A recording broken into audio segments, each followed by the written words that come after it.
Get ready. 5 seconds. Start. Honorable members would recall that I had stated in my budget speech that the credit institutions will have the freedom to pass on the burden of interest tax to the borrowers by adjusting suitably the rate of interest. It has been brought to my notice that in many cases where term loans have already been sanctioned, the credit institutions may be able to vary the rate of interest because loan agreements do not contain a provision permitting such variation. I propose to move an amendment to the bill to provide overriding legal authority to the institutions to vary the rate of interest if they so desire in order to pass on the burden of interest tax to the borrowers. Further, I also propose to exempt from the imposition of interest tax cooperative land mortgage banks, cooperative land development banks, and cooperative societies engaged in the business of banking which cater primarily to the needs of farmers and village artisans. My proposal to extend the coverage of the expenditure tax to the expenditure incurred in restaurants providing superior facilities like air conditioning has been generally welcomed because these restaurants are patronized by the affluent sections of the society. It has, however, been pointed out that the criteria for identification of restaurants expenditure in which would come within the purview of the proposed tax is cumbersome in the form in which it is contained in the bill. I therefore propose to modify it and adopt a single criterion which will be that the restaurant is air conditioned. I will be moving necessary amendment to the bill for this purpose. I propose to some modifications to the proposals in the budget relating to deduction of tax at source from certain payments. The requirement to deduct tax from interest on bank deposits will apply only to interest on term deposits other than recurring deposits.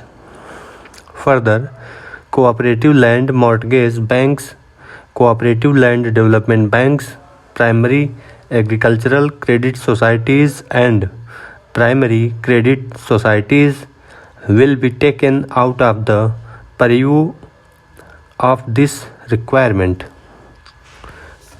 We would thus exclude from the ambit of tax deduction at source most of the depositors from rural areas. Further, I am sure that these modifications will ensure that the small taxpayers are not put to any harassment as a result of the proposed requirement of deduction of tax at source from bank interest and withdrawals from the National Savings Scheme. Honorable members may be aware that under an existing provision in Section 197A of the Income Tax Act, individuals not having any tax liability can obtain payments without deduction of tax at source by furnishing a declaration in writing in duplicate in the prescribed form. I am directing the Income Tax Department to give wide publicity to this provision and make the requisite forms available at the bank counters. It has been brought to my notice that the proposed requirement of deducting tax at source from winnings from races and payment of commission on sale of lottery tickets would impose an onerous burden on person responsible for paying these amounts. With a view to mitigating this hardship, I propose to provide for a threshold limit of Rs 2500 for deducting tax at source from winnings from horse races. Tax will be deducted at source on commission etc. on sale of lottery tickets only if the payment at any time exceeds Rs 1000.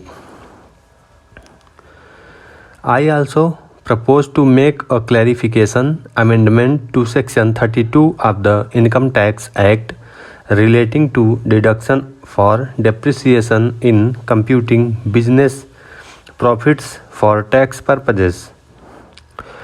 Under the proposed amendment, no depreciation will be allowed in respect of any plant and machinery, the cost of which gets amortized in one or more years under any other provision of the Income Tax Act. The bill contains a proposal to amend Section 273A of the Income Tax Act and Section 18B of the Wealth Tax Act to provide one more opportunity for disclosing unaccounted income and wealth. Honorable members would agree that this facility should not be open-ended. I therefore propose to provide that it will be available only up to 31st March 2002. The bill contains a proposal under which the discretion of the income tax authorities to entertain application for registration of charitable or religious trusts and institutions will be restricted to 3 years from the creation of trust or establishment of the institution. It has been pointed out that this proposal may prove to be harassing, particularly for trusts and institutions in remote areas who might not be fully informed about the intricacies of tax laws and procedures. I therefore propose to provide that a trust or an institution may apply for registration at any time.